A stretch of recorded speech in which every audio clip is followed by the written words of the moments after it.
Dependency injection is one of the most used concept in software development. And if I talk about the .NET Core, then we have some built-in support for some of the frameworks. For example, if I'm working with ASP.NET Core, then I will have the built-in support for the dependency injection. But what will happen if you want to use this dependency injection in console application? Is that still applicable? Let's understand how can we use the dependency injection in our console application. And once we will integrate the dependency injection in this console application, then we will also learn how can we use the loggings in this application, because these two are something that are most common concept in any software development. So let's understand everything from scratch. So here I am using this Windows operating system, and here I have installed the latest version of .NET Core, which is .NET 8. Let's verify the installation by using this command, which is .NET -" and the info. And here you can see that I'm having the latest, which is 8.0. We will learn everything from scratch, and as a first step, first I will create a console application over here, and for that I have to write a command which is .NET new console, and then for the output, let's say here I'm writing this din console. You can create your application by using the Visual Studio also, but here I'm doing it by using the Visual Studio Code.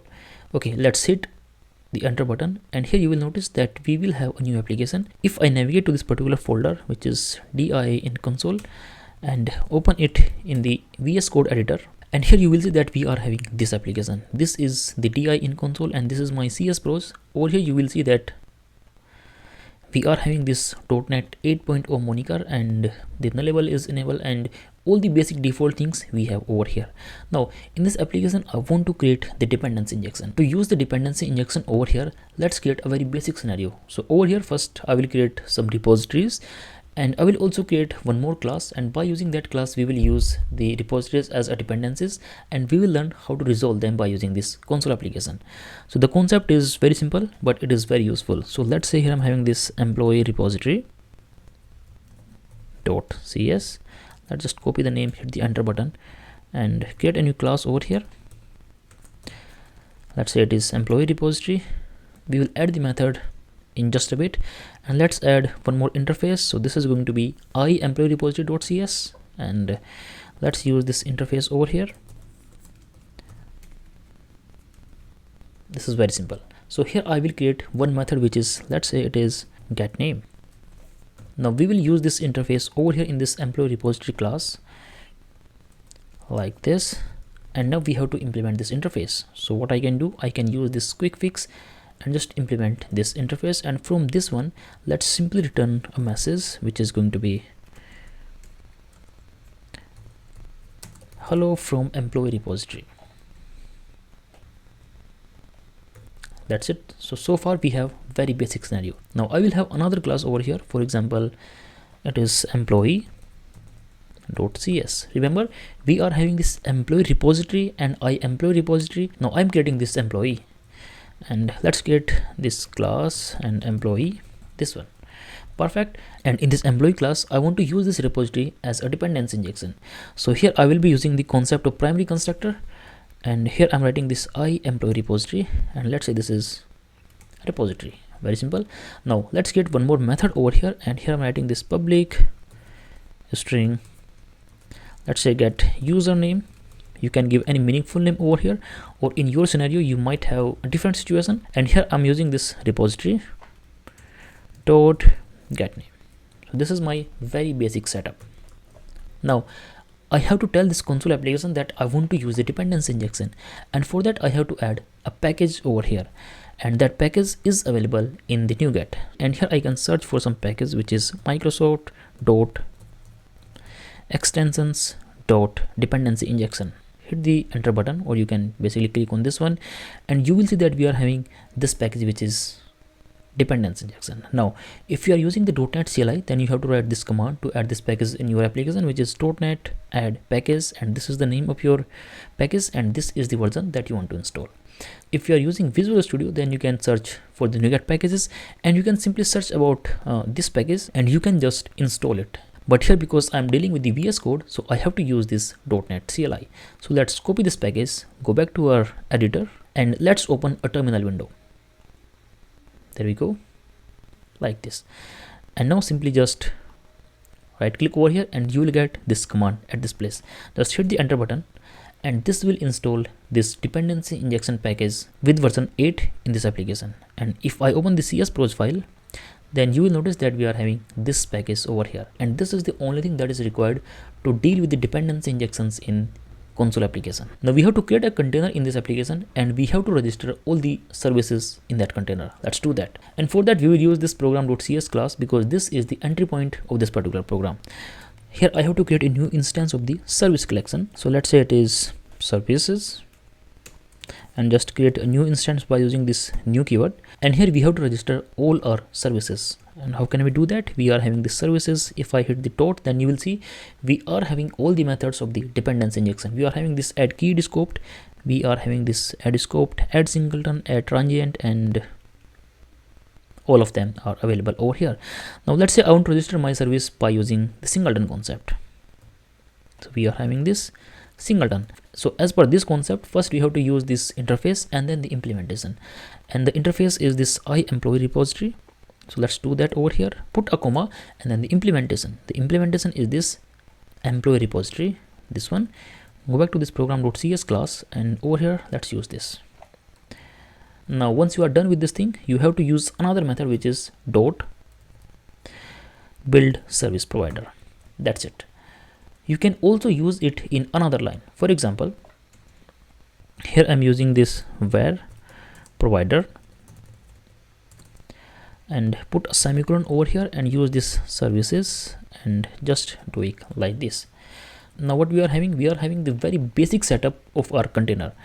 If you want to add more dependencies over here, then you can simply just copy this line, paste it again over here, and just register your second service like this. Perfect. And now I want to create the instance of this employee class, and I want to basically call this method to get the output from the repository. We are having this employee, and this is the new, right? Over here we have to provide something in the constructor, and what we can do, so we are having this provider dot get service, or you can also use that get required service. And in this one I have to provide the interface, which is this employee repository, this one. That's it. Now what I can do, I can basically use the console dot writeLine method, and over here by using this employee object I can call my method employee dot, here you will see we are having this method which is get username. And that is everything that is required to work with the dependency injection in your console application.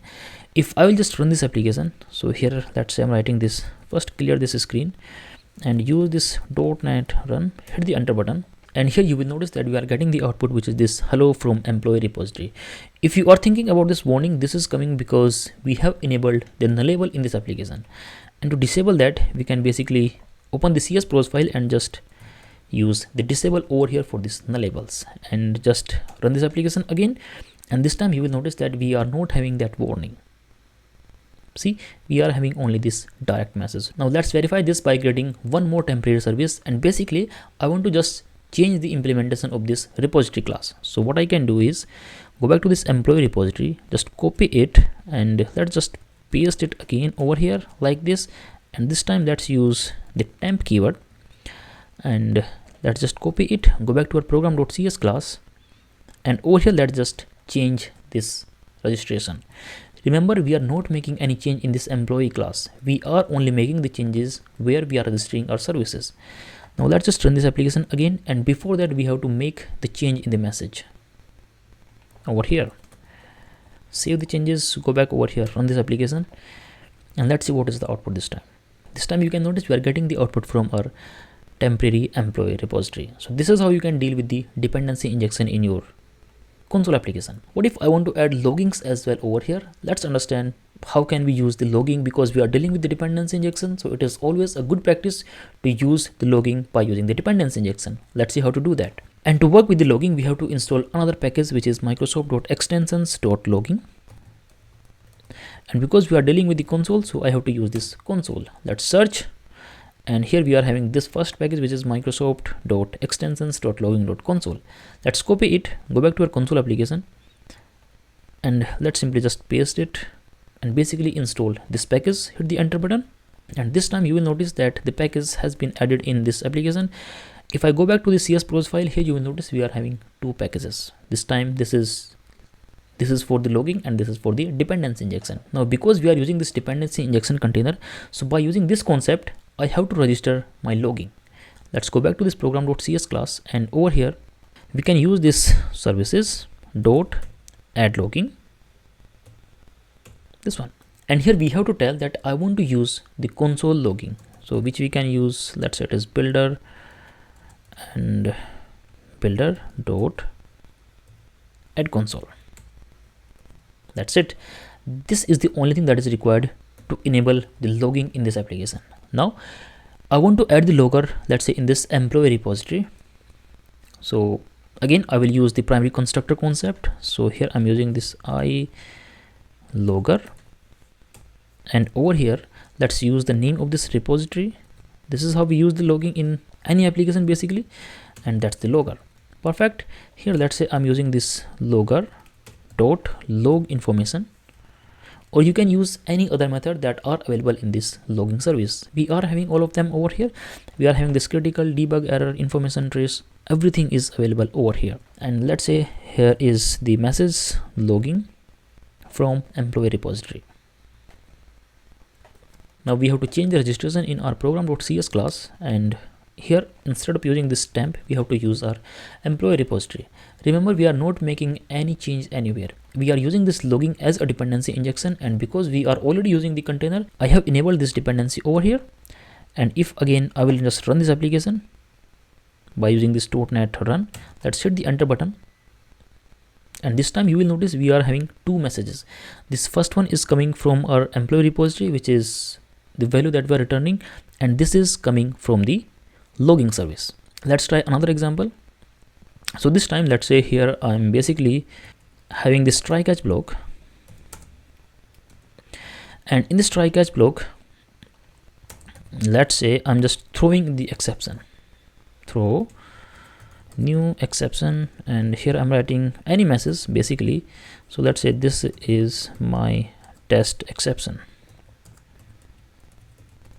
like this, and over here let's just log this information. So I'm using this logger dot log error, and this time let's deal with the message. So this is ex dot message, and let's just remove this throw keyword. Perfect. Now let's just run this application again and see what will be the output. This time you will notice that we are having a couple of messages. First one is this information which is logging from employee repository. This is logging from employee repository, and then you will see that we are having this message which is hello from employee repository, this one, because we are not throwing the exception over here, right? We are just simply logging them, and we are again getting this is my test exception. That's it. What will happen if I will throw this exception and just run it again? This time you will notice that we are not having this hello from employee repository message. We are having this message from this information, and then we are having the message from this log error. And this is how you can use dependency injection in .NET 8 console application. I hope the video was useful. If you like it, please like the video and subscribe to the channel. Thank you for watching. Have a great day.